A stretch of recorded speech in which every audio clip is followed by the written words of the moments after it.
Hi everyone. Heavy ಊಟ ಬೇಡ, ಏನಾದ್ರೂ ಲೈಟ್ ಆಗಿ ಊಟ ಮಾಡಬೇಕು, ಅದರಲ್ಲೂ ಮನಸ್ಸಿಗೆ ತೃಪ್ತಿ ಸಿಗೋ ತರ ಇರಬೇಕು ಅಂದ್ರೆ ಆಂಧ್ರ ಸ್ಟೈಲ್ ಮೆಂತೆ ಸೊಪ್ಪಿನ ಪಪ್ಪು ಒಂದು ಬೆಸ್ಟ್ ಆಪ್ಷನ್ ಅಂತ ಹೇಳ್ಬೋದು. ಬಿಸಿ ಬಿಸಿ ಅನ್ನ ತುಪ್ಪದ ಜೊತೆಗೆ ಹಾಕೊಂಡು ತಿಂತಾ ಇದ್ರೆ ಏನ್ ರುಚಿ ಅಂತೀರಾ. ಮೆಂತೆ ಸೊಪ್ಪಿನ ಘಮ, ಸಾಫ್ಟ್ ಆಗಿ ಬೇಯಿಸ್ಕೊಂಡ ಬೇಳೆ ಕಾಂಬಿನೇಷನ್, ಅದಕ್ಕೆ ಬೆಳ್ಳುಳ್ಳಿ ಒಗ್ಗರಣೆ ಒಳ್ಳೆ ರುಚಿ ಕೊಡತ್ತೆ. ಬೇಳೆ ಒಂದು ಬೇಯಿಸಿ ಇಟ್ಕೊಂಡ್ಬಿಟ್ರೆ ಇನ್ ಮಿಕ್ಕಿದ್ದೆಲ್ಲ ದಿಢೀರಾಗಿ ಆಗೋಗತ್ತೆ. ಅಷ್ಟು ಸಿಂಪಲ್ ರೆಸಿಪಿ ಇದು. ಹಾಗಿದೆ, ಬನ್ನಿ ಒಂದು ಅಲ್ಟಿಮೇಟ್ ಕಂಫರ್ಟ್ ಫುಡ್ ಆದ ಆಂಧ್ರ ಸ್ಟೈಲ್ ಮೆಂತೆ ಸೊಪ್ಪಿನ ಪಪ್ಪು ಹೇಗ್ ಮಾಡೋದು ಅಂತ ನೋಡೋಣ. ಮೆಂತೆ ಸೊಪ್ಪಿನ ಪಪ್ಪು ಮಾಡ್ಲಿಕ್ಕೆ ಮೊದಲಿಗೆ ಬೇಳೆನ ಬೇಯಿಸ್ಕೊಳ್ಬೇಕು. ಇಲ್ಲಿ ನಾನು ಕುಕ್ಕರ್ಗೆ 1 ಕಪ್ ಅಷ್ಟು ತೊಗರಿ ಬೇಳೆ, ಹಾಗೆ ಇದ್ರ ಜೊತೆಗೆ ಅರ್ಧ ಕಪ್ ಅಷ್ಟು ಹೆಸರು ಬೇಳೆನ ಹಾಕಿದೀನಿ.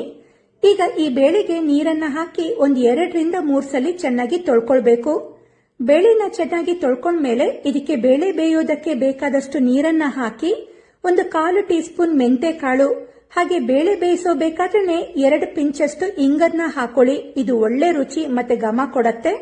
ನಂತರ ಅರ್ಧ ಟೀ ಸ್ಪೂನ್ ಅರಿಶಿಣ, ಖಾರಕ್ಕೆ ಬೇಕಾದಷ್ಟು ಹಸಿಮೆಣಸು, ಇದಕ್ಕೆ 7 8 ಹಸಿಮೆಣಸು ಬೇಕಾಗತ್ತೆ. ಕೊನೆಗೆ 1 ಟೀ ಸ್ಪೂನ್ ಎಣ್ಣೆ ಹಾಕಿ 3 ವಿಷಲ್ ಕೂಗಿಸಿ ಬೇಳೆನ ಸಾಫ್ಟ್ ಆಗಿ ಬೇಯಲಿಕ್ಕೆ ಬಿಡೋಣ. ಈಗ ಬೇಳೆ ಬೇಯೋಷ್ಟರಲ್ಲಿ ಒಗ್ಗರಣೆ ಮಾಡಲಿಕ್ಕೆ ಕಡಾಯಿಯಲ್ಲಿ 3 ಟೇಬಲ್ ಸ್ಪೂನ್ ಎಣ್ಣೆ ಹಾಕಿ, ಎಣ್ಣೆ ಕಾದ್ಮೇಲೆ ಇದಕ್ಕೆ 1 ಟೀ ಸ್ಪೂನ್ ಸಾಸಿವೆ ಹಾಕೊಳ್ಳಿ. ಸಾಸಿವೆ ಸಿಡಿಲಿಕ್ಕೆ ಸ್ಟಾರ್ಟ್ ಆಯ್ತು ಅಂದ್ರೆ ಇದಕ್ಕೆ 1 ಟೀ ಸ್ಪೂನ್ ಜೀರಿಗೆ, ಹಾಗೆ 1 ಉಂಡೆ ಬೆಳ್ಳುಳ್ಳಿನ ಕಟ್ ಮಾಡಿ ಇಟ್ಕೊಂಡಿದೀನಿ, ಅದನ್ನ ಹಾಕಿದೀನಿ. ನೀವು ಬೇಕಾದ್ರೆ ಬೆಳ್ಳುಳ್ಳಿನ ಜಜ್ಜಿ ಕೂಡ ಹಾಕೊಳ್ಬಹುದು. ಈಗ ಬೆಳ್ಳುಳ್ಳಿನ ಚೆನ್ನಾಗಿ ಫ್ರೈ ಮಾಡ್ಕೊಳ್ಬೇಕು. ಈ ಪಪ್ಪುಗೆ ಮೇನ್ ಆಗಿ ಬೆಳ್ಳುಳ್ಳಿ ಒಗ್ಗರಣೆ ಒಳ್ಳೆ ಫ್ಲೇವರ್ ಮತ್ತೆ ಟೇಸ್ಟ್ ಕೊಡೋದು. ಬೆಳ್ಳುಳ್ಳಿ ಎಲ್ಲ ಚೆನ್ನಾಗಿ ಫ್ರೈ ಆಯ್ತು ಅಂದ್ರೆ ಇದಕ್ಕೆ ಹೆಚ್ಕೊಂಡ 2 ಈರುಳ್ಳಿ ಹಾಕೊಳ್ಳಿ. ಹಾಗೆ ತುಂಡು ಮಾಡ್ಕೊಂಡ 2 ಒಣಮೆಣಸು, ಸ್ವಲ್ಪ ಕರಿಬೇವು ಹಾಕಿ ಈರುಳ್ಳಿನ ಕೂಡ ಚೆನ್ನಾಗಿ ಫ್ರೈ ಮಾಡ್ಕೊಳ್ಬೇಕು. ಈ ಆಂಧ್ರ ಸ್ಟೈಲ್ ಪಪ್ಪುಗೆ ಮಾಮೂಲಿ ಬಳಸುವಂತ ಪದಾರ್ಥಗಳನ್ನೇ ಬಳಸ್ತೀವಿ, ಆದ್ರೂ ಟೇಸ್ಟ್ ಮಾತ್ರ ತುಂಬಾನೇ ಚೆನ್ನಾಗಿ ಬರುತ್ತೆ. ಯಾವತ್ತು ಈ ರೀತಿ ಪಪ್ಪುನ ಮಾಡ್ಕೊಂಡಿಲ್ಲ ಅಂದ್ರೆ ಖಂಡಿತ ಮಾಡ್ಕೊಳ್ಳಿ, ಎಲ್ಲರಿಗೂ ಇಷ್ಟ ಆಗತ್ತೆ. ಈಗ ಈರುಳ್ಳಿ ಎಲ್ಲ ಚೆನ್ನಾಗಿ ಫ್ರೈ ಆದ್ಮೇಲೆ ಇದಕ್ಕೆ ಹೆಚ್ಕೊಂಡ 2 ಟೊಮ್ಯಾಟೊ ಹಾಕೊಳ್ತಾ ಇದ್ದೀನಿ. ಹಾಗೆ ರುಚಿಗೆ ತಕ್ಕಷ್ಟು ಉಪ್ಪನ್ನ ಹಾಕಿ ಟೊಮ್ಯಾಟೊ ಫುಲ್ ಸಾಫ್ಟ್ ಆಗೋ ತನಕ ಫ್ರೈ ಮಾಡ್ಕೊಳ್ಬೇಕು. ಟೊಮ್ಯಾಟೊ ಜೊತೆಗೇನೆ ಉಪ್ಪನ್ನು ಕೂಡ ಹಾಕಿರೋದ್ರಿಂದ ಟೊಮ್ಯಾಟೊ ಬೇಗ ಸಾಫ್ಟ್ ಆಗತ್ತೆ. ನೋಡಿ, ಈಗ ಟೊಮ್ಯಾಟೊ ಕೂಡ ಫುಲ್ ಸಾಫ್ಟ್ ಆಗಿದೆ. ಇದಕ್ಕೀಗ ಮೇನ್ ಇಂಗ್ರೀಡಿಯೆಂಟ್ ಮೆಂತೆ ಸೊಪ್ಪು ಹಾಕೊಳ್ಳೋಣ. ನಾನಿಲ್ಲಿ 2 ಕಟ್ಟಷ್ಟು ಮೆಂತೆ ಸೊಪ್ಪನ್ನ ಚೆನ್ನಾಗಿ ತೊಳೆದು ಹೆಚ್ಕೊಂಡಿರೋದನ್ನ ಹಾಕಿದೀನಿ. ಮೆಂತೆ ಸೊಪ್ಪನ್ನ ಒಗ್ಗರಣೆ ಜೊತೆ ಚೆನ್ನಾಗಿ ಮಿಕ್ಸ್ ಮಾಡಿ ಸೊಪ್ಪನ್ನ ಚೆನ್ನಾಗಿ ಬಾಡಿಸ್ಕೊಳ್ಬೇಕು. ಸೊಪ್ಪು ಬಾಡ್ಲಿಕ್ಕೆ ಜಾಸ್ತಿ ಟೈಮ್ ತಗೊಳ್ಳಲ್ಲ, ಅದರಿಂದ 2 ನಿಮಿಷ ಸೊಪ್ಪನ್ನ ಬಾಡಿಸ್ಕೊಂಡ್ರೆ ಸಾಕು. ಈಗ ಸೊಪ್ಪೆಲ್ಲ ಚೆನ್ನಾಗಿ ಬಾಡಿದೆ. ನಾವು ಬೇಳೆನ ಬೇಯಲಿಕ್ಕೆ ಇಟ್ಟಿದ್ವಲ್ಲ, ಅದು ಕೂಡ ಸಾಫ್ಟ್ ಆಗಿ ಬೆಂದಿದೆ. ಈ ಬೇಳೆನ ಒಗ್ಗರಣೆಗೆ ಹಾಕೋಕ್ಕಿಂತ ಮುಂಚೆ ಬೇಳೆನ ಚೆನ್ನಾಗಿ ಮಸ್ತು ಹಾಕೊಳ್ಬೇಕು. ಬೇಳೆನ ಈ ರೀತಿ ಚೆನ್ನಾಗಿ ಮ್ಯಾಶ್ ಮಾಡ್ಕೊಂಡ್ಮೇಲೆ ಇದನ್ನ ಒಗ್ಗರಣೆಗೆ ಸೇರಿಸ್ಕೊಳ್ಳೋಣ. ತೊಗರಿ ಬೇಳೆ ಜೊತೆಗೆ ಹೆಸರು ಬೇಳೆಯನ್ನು ಹಾಕಿರೋದ್ರಿಂದ ಬೇಳೆ ನೋಡಿ ಎಷ್ಟು ಕ್ರೀಮಿಯಾಗಿ ಬಂದಿದೆ ಅಂತ. ಈಗ ಪಪ್ಪು ಕನ್ಸಿಸ್ಟೆನ್ಸಿಗೆ ಬೇಕಾದಷ್ಟು ಸ್ವಲ್ಪನೇ ನೀರನ್ನ ಹಾಕಿ ಬೇಳೆ ಮತ್ತೆ ಮೆಂತೆ ಸೊಪ್ಪಿನ ಒಗ್ಗರಣೆ ಎಲ್ಲ ಚೆನ್ನಾಗಿ ಹೊಂದ್ಕೊಳ್ಳೋ ಹಾಗೆ ಮಿಕ್ಸ್ ಮಾಡ್ಕೊಳ್ಬೇಕು. ಈ ಪಪ್ಪು ಬೇಳೆ ಸಾರಿನ ತರ ತುಂಬಾ ತೆಳು ಇರಬಾರ್ದು, ಸ್ವಲ್ಪ ಗಟ್ಟಿನೇ ಇರಬೇಕು. ಅದರಿಂದ ನೀರನ್ನ ಕಡಿಮೆನೆ ಹಾಕೊಳ್ಳಿ. ಈಗ ಈ ಪಪ್ಪು ಚೆನ್ನಾಗಿ ಕುದಿಯೋ ತನಕ 6 8 ನಿಮಿಷ ಮೀಡಿಯಂ ಫ್ಲೇಮ್ ನಲ್ಲಿ ಲಿಡ್ ಕ್ಲೋಸ್ ಮಾಡಿ ಕುದಿಲಿಕ್ಕೆ ಬಿಡೋಣ. ಸುಮಾರು 8 ನಿಮಿಷದ ನಂತರ ಪಪ್ಪು ಚೆನ್ನಾಗಿ ಕುದ್ದಿರತ್ತೆ. ಕೊನೆಯದಾಗಿ ಇದಕ್ಕೆ ಅರ್ಧ ನಿಂಬೆ ಹಣ್ಣಿನ ರಸ ಮತ್ತೆ ಹೆಚ್ಕೊಂಡ ಕೊತ್ತಂಬರಿ ಸೊಪ್ಪು ಹಾಕಿ ಚೆನ್ನಾಗಿ ಮಿಕ್ಸ್ ಮಾಡ್ಕೊಳ್ಳಿ. ಈ ಪಪ್ಪುಗೆ ಮೇನ್ ಟೇಸ್ಟ್ ಬರೋದು ನಾವು ತೊಗರಿ ಬೇಳೆ ಜೊತೆ ಹೆಸರು ಬೇಳೆ ಹಾಕಿರೋದ್ರಿಂದ. ತೊಗರಿ ಬೇಳೆ ಎಷ್ಟು ತಗೊಳ್ತೀವೋ ಹೆಸರು ಬೇಳೆನೂ ಅದ್ರ ಅರ್ಧದಷ್ಟು ತಗೊಳ್ಬೇಕು.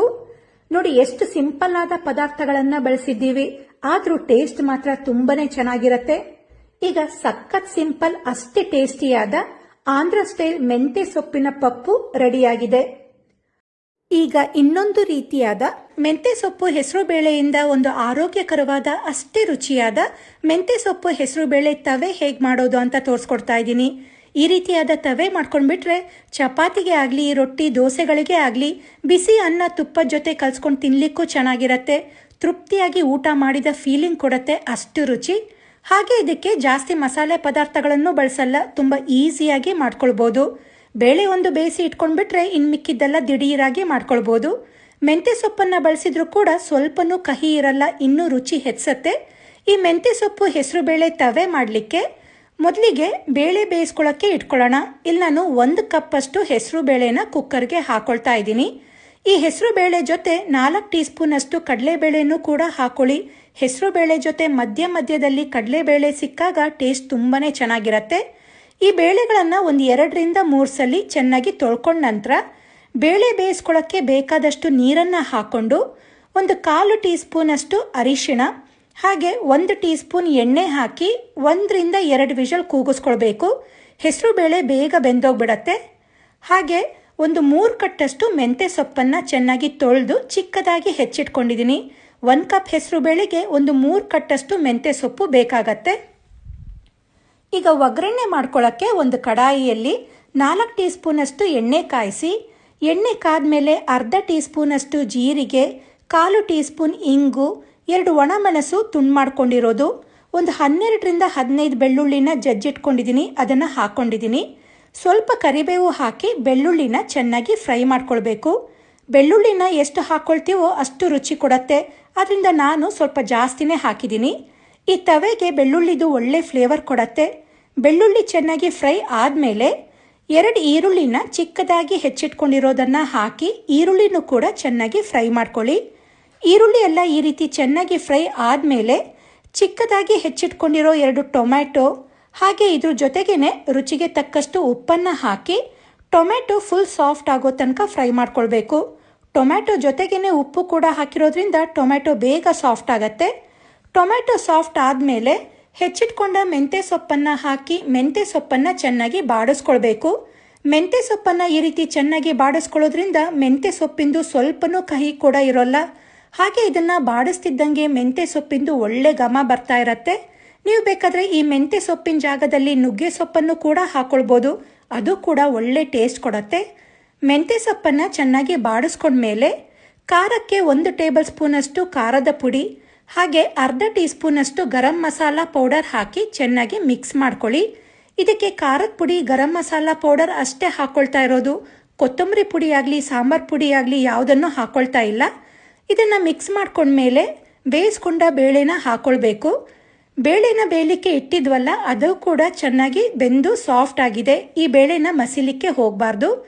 ಈ ಬೇಯಿಸ್ಕೊಂಡಿರೋ ಬೇಳೆನ ರೆಡಿ ಮಾಡ್ಕೊಂಡಿರೋ ಒಗ್ಗರಣೆಗೆ ಹಾಕಿ ಹಾಗೆ ತವೆ ಕನ್ಸಿಸ್ಟೆನ್ಸಿಗೆ ಬೇಕಾದಷ್ಟು ನೀರನ್ನು ಹಾಕಿ ಒಗ್ಗರಣೆ ಜೊತೆ ಚೆನ್ನಾಗಿ ಮಿಕ್ಸ್ ಮಾಡಿಕೊಂಡು ಚೆನ್ನಾಗಿ ಕುದಿಸ್ಕೊಳ್ಬೇಕು.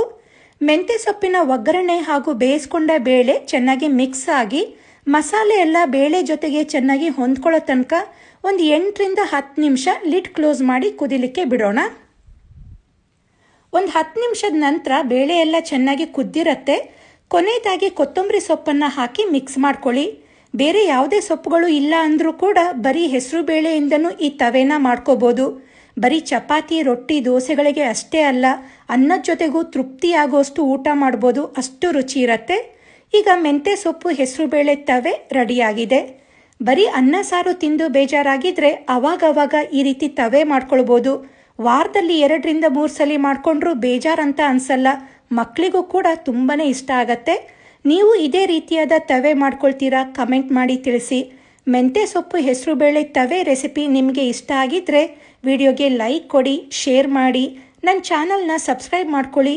ಇನ್ನು ಇದೇ ರೀತಿಯಾದ ಈಸಿ ರೆಸಿಪಿಗಳಿಗೆ ನನ್ನ ಯೂಟ್ಯೂಬ್ ಚಾನಲ್, ಫೇಸ್ಬುಕ್ ಪೇಜ್ ಹಾಗೆ ಇನ್ಸ್ಟಾಗ್ರಾಮ್ ಅಕೌಂಟ್ನ ಫಾಲೋ ಮಾಡೋದನ್ನು ಮರಿಬೇಡಿ. Thank you.